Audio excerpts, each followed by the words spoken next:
ಇತ್ತೀಚೆಗೆ ಶಿಕ್ಷಣ ಮಂತ್ರಿಗಳು ಹಿಜಾಬ್ ಈ ವಿಷಯ ಕುರಿತು ಇನ್ನೊಂದು ವಿವಾದ, ಇನ್ನೊಂದು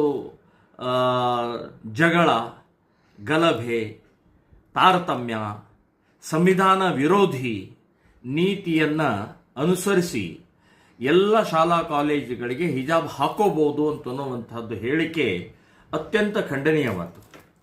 ಸೊ ಇದು ಸಮಾನತೆ, ಏಕತೆಗೆ ಧಕ್ಕೆ ಬರುವಂಥದ್ದು, ವಿದ್ಯಾರ್ಥಿಗಳಲ್ಲಿ ವಿಷಬೀಜ ಬಿತ್ತುವಂಥದ್ದು. ಸೊ ವಿದ್ಯಾರ್ಥಿಗಳಲ್ಲಿ ಹಿಂದೂ, ಮುಸ್ಲಿಂ, ಕ್ರಿಶ್ಚಿಯನ್ ಅಥವಾ ಆ ಜಾತಿ ಈ ಜಾತಿ, ಶ್ರೀಮಂತ ಬಡವ ಅಂತ ಅನ್ನುವಂಥದ್ದು ಇರಬಾರ್ದು ಅಂತಲೇ ಯೂನಿಫಾರ್ಮ್, ಸಮವಸ್ತ್ರ. ಸೊ ಇದು ಅರ್ಥನೂ ಗೊತ್ತಾಗಲಾರದಂಥ ಶಿಕ್ಷಣ ಮಂತ್ರಿ ಮತ್ತು ಕಾಂಗ್ರೆಸ್ನವರು ಮುಸ್ಲಿಂ ತುಷ್ಟೀಕರಣದ ಹಿನ್ನೆಲೆಯಲ್ಲೇ ಮಾಡಿದಂಥ ಈ ಕಾರ್ಯ ಅತ್ಯಂತ ಅಕ್ಷಮ್ಯ ಅಪರಾಧವನ್ನು ಮಾಡಿದ್ದಾರೆ. ನಾಳೆ ಸ್ಕೂಲು ಕಾಲೇಜ್ಗಳ ಓಪನಿಂಗ್ ಆಗುತ್ತೆ, ಪ್ರಾರಂಭ ಆಗುತ್ತೆ.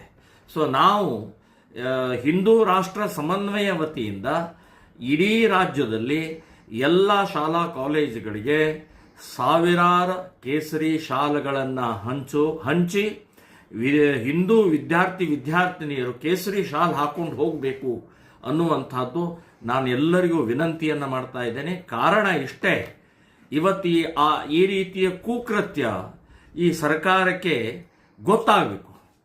ಸರ್ಕಾರಕ್ಕೆ ಗೊತ್ತಾಗದೇ ಇದ್ರೆ ಇವತ್ತು ಹಿಜಾಬ್ ಅಂತಾರೆ, ನಾಳೆ ಬುರ್ಕಾ ಅಂತಾರೆ, ನಾಡ್ದು ನಮಾಜ್ ಅಂತಾರೆ, ಇನ್ನೇನೋ ಹಲಾಲ್ ಅಂತಾರೆ.